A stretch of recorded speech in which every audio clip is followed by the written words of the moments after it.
Buenas tardes, profe, compañeros y compañeras. Como cierre de la cursada de Historia Sociopolítica Latinoamericana y Argentina, vamos a realizar una exposición a modo de coloquio del texto de La Ruta No Nos Vamos, Las Mujeres Piqueteras, de Andrea Andújar, que es del 2005, en relación con algunos aspectos de los diversos estados que estuvimos trabajando a lo largo de la cursada de la asignatura. El texto de Andrea Andújar se contextualiza entre los años 1996 y 2001, en las provincias de Neuquén, Salta y Jujuy, que fueron durante los primeros años el escenario principal en el cual surgieron diversos conflictos en relación al modelo neoliberal. En palabras de la autora, en ellos emergieron los movimientos piqueteros como novedoso actor social cuya herramienta preponderante de lucha era el corte de rutas, que dio lugar a nuevas formas de participación y organización comunitarias. En este análisis, Andújar decide darle un lugar protagónico a las mujeres, quienes fueron cruciales tanto en los orígenes de los movimientos piqueteros como en las identidades y las prácticas políticas que durante el periodo mencionado anteriormente amalgamaron su construcción en cuanto a actor social. Los conflictos que dieron origen a estos movimientos piqueteros poseen un anclaje común, la desestructuración del mundo hipefiano, que se dio entre los años 1996 y 1997 en Cutralcó, Plaza Winkle, General Mosconi y Tartagal. La presencia de YPF entre fines de la década del siglo X y mediados de la década del siglo XX fue fundamental para estas zonas, ya que garantizó la socialización territorial al igual que la expansión de la actividad del sector comercial, de la construcción y de los servicios.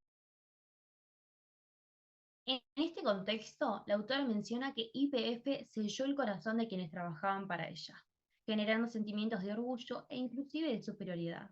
Sin embargo, con la privatización de la empresa, que se produjo entre los años 1991 y 1993, este mundo hipefiano se hizo trizas. Principalmente en Salta y en Neuquén, se pudieron reconocer niveles elevados de desempleo y pauperización social, comprendiendo esta última como el empobrecimiento de una zona o de una población. Entonces, la desestructuración de este mundo hipefiano trajo consigo además un impacto disímil entre hombres y mujeres, sobre el cual vamos a profundizar más adelante. Ahora bien, consideramos que es fundamental, para poder continuar con este análisis, profundizar en el contexto político en el cual se encontraba el país, que como mencionamos anteriormente, se regía por el modelo neoliberal. El neoliberalismo en América Latina instauró un discurso que buscó interpretar la crisis de los 80, o también conocida como la década perdida de América Latina, que tuvo lugar a partir de la crisis financiera que se desarrolló a inicios de los años 1980, cuando los países latinoamericanos alcanzaron un punto en donde su deuda externa excedió su poder adquisitivo y no eran capaces de hacer frente a los compromisos adquiridos de pago. De esta manera, adquirió la Carta de Ciudadanía con el objeto de crear nuevas condiciones favorables para legitimar la construcción del futuro. En palabras de Edgar Jiménez Cabrera, para el neoliberalismo la crisis de América Latina llevó a un descontento e incertidumbre, constituyéndose, por lo tanto, en un terreno político, ideológico y campo fértil para la reorganización de las sociedades y su saneamiento económico. Sin embargo, esta relación Estado-sociedad se vio profundamente afectada por los compromisos y las demandas, y se generó un proceso de ingobernabilidad al mismo tiempo que una creciente burocratización. De esta manera, el proceso de reorganización política, social y económica que propuso el neoliberalismo fue reforzado por un cuerpo normativo, por nuevos valores de validez universal y por los propios principios que tienden a afianzar las nuevas relaciones sociales que se constituyen a partir del mercado. En relación al campo económico, las propuestas neoliberales de liberalización de mercado, apertura comercial, ajuste estructural, privatización, desregulación e integración retoman la teoría social del mercado. En este sentido, el neoliberalismo plantea la reforma del Estado y la modernización económica basada en la reinserción competitiva de América Latina en el mercado internacional. La liberalización del mercado la podemos pensar en contraposición a las propuestas del Estado inventor, ya que el neoliberalismo plantea que,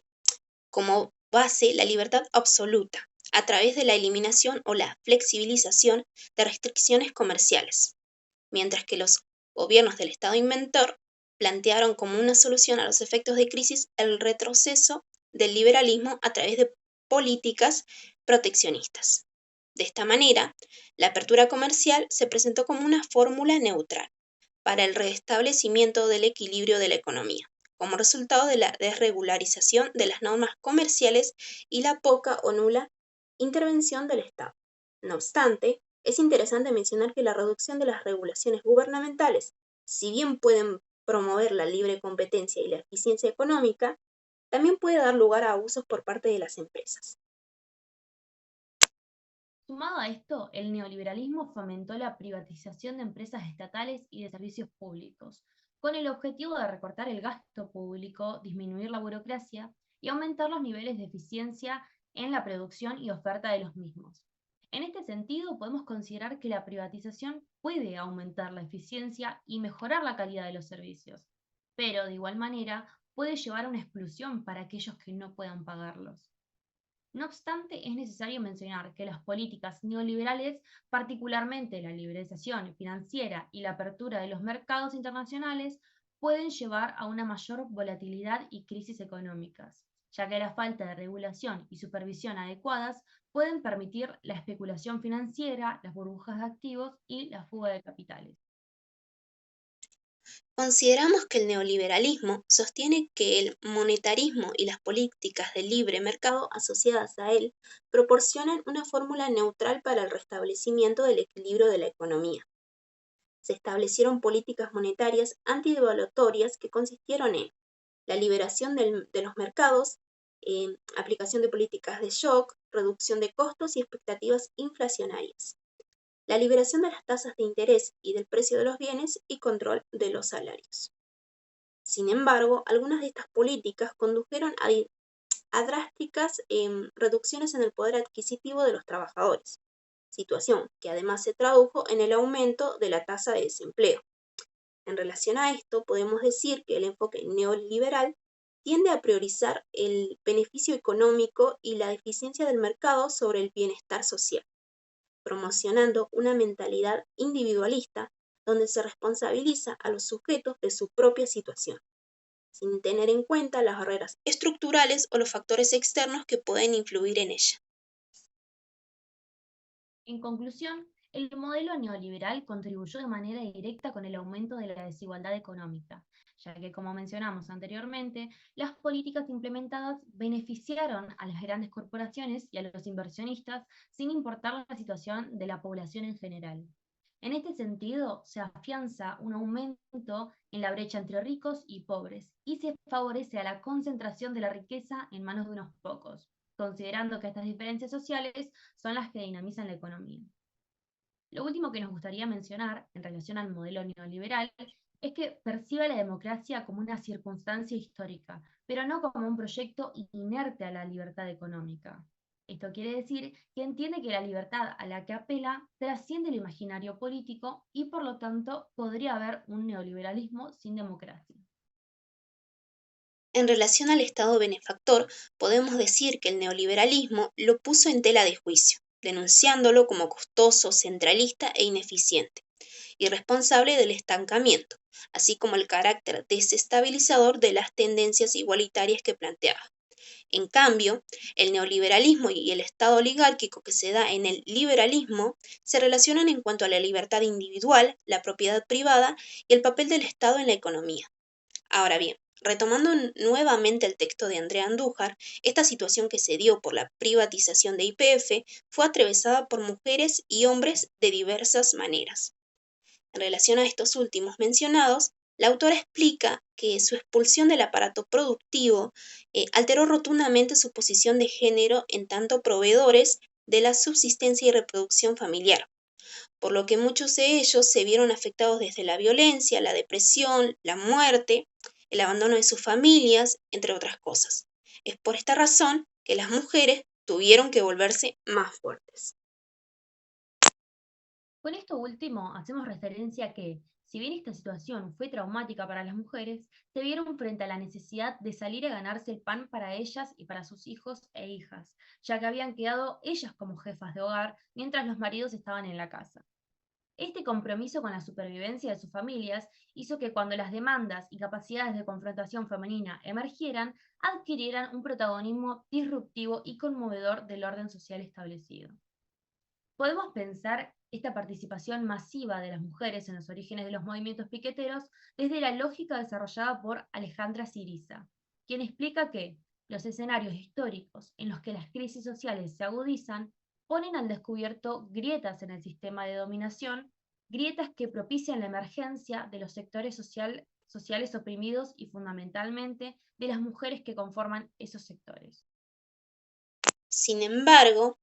esto trajo consigo problemas dentro del ámbito familiar para las mujeres, quienes recibieron fuertes reacciones negativas por parte de sus maridos, que se encontraban avergonzados, temerosos y llenos de inquietudes. Pero esto no detuvo y tampoco fue motivo suficiente para detenerlas. Y desde entonces, su presencia masiva destacó dentro de los piquetes, en los cuales participaban para conseguir algo para llevar a sus familias. Dentro de estos movimientos, las mujeres cumplían con diversas actividades, entre ellas acciones vinculadas a sus roles naturales de cuidadoras. Algunas de las formas de organización y participación de las puestas en práctica y otras en relación a su práctica política pública que puso de manifiesto una lectura totalizadora y contrahegemónica de la realidad. Por ejemplo, debían evitar los intentos de manipulación política de los conflictos. No obstante, los cargos de dirigencia eran principalmente ocupados por hombres, ya que se suponía que el ejercicio del liderazgo remite a un espacio exclusivamente masculino, puesto que todas las condiciones que lo hacen posible refieren a atributos asignados a los varones. Sumado a esto, se daba por hecho que las pretensiones políticas de las mujeres estaban lejos de acceder a algún tipo de dirigencia, y que sus acciones estaban motivadas principalmente por el amor y el afecto. De esta manera, se impulsaba un pensamiento en el cual un hombre siempre estaba mejor posicionado para estos cargos, por lo que sentirse en un pie de igualdad respecto de los líderes varones era sumamente difícil para las mujeres. Andújar afirma que cuando los hombres intentan explicar por qué el liderazgo recae mayormente en ellos, se centran en reflexiones de la composición de clase, como en la fortaleza de una cultura machista y las propias aceptaciones de las mujeres. En relación a esto último, en el texto aparecen algunos fragmentos de hombres que afirman que la misma mujer es la que acepta este segundo plano, no porque no tenga capacidad, sino porque su rol se basa en el acompañamiento. Sin embargo, es necesario reconocer que la dictonomía entre estar en la casa y estar en la UTD, Unión de Trabajadores Desocupados, no era algo que se les planteaba a los varones. Por lo tanto, la responsabilidad recaía fuertemente sobre las mujeres, fomentando así una autodiscriminación nacida en una sujeción cultural aprendida desde el nacimiento. Incluso lo podemos traer en relación con lo que sucede actualmente, en donde si bien las mujeres constituyen entre el 60 y el 70% de los movimientos piqueteros, a nivel nacional, los cargos de jefatura continúan recayendo casi exclusivamente en los varones. Ahora bien, en relación a todo esto último desarrollado, Andújar plantea la siguiente hipótesis. Considero que las razones que dan cuenta de esta marginación no pueden ser circunscriptas al ámbito de la voluntad individual de las mujeres que forman parte de los movimientos piqueteros. La posibilidad de ocupar roles de liderazgo no se desprende necesariamente del deseo de hacerlo, sino más bien de las condiciones sociales que permiten a las personas desplegar niveles de activismo y participación social sostenidos en el tiempo y que requieren tanto de la visibilidad propia como del reconocimiento de los y las otros y otras. De esta conjetura a la que llega Andújar tras un arduo trabajo de investigación y de análisis, queremos resaltar que la marginación de la mujer no puede justificarse alegando que ella misma es la que elige por voluntad propia ocupar puestos que están por debajo del hombre, cuando para el género femenino nunca estuvo disponible la opción de acceder a cargos de liderazgo, dado que desde años atrás la sociedad, con sus diferentes formas de reprimirla, la condiciona a ocupar un lugar que ella, como dijimos antes, no tuvo opción de elegir. Bien, eso sería todo. Muchísimas gracias por el acompañamiento a lo largo de esta cursada y que tengan una linda semana.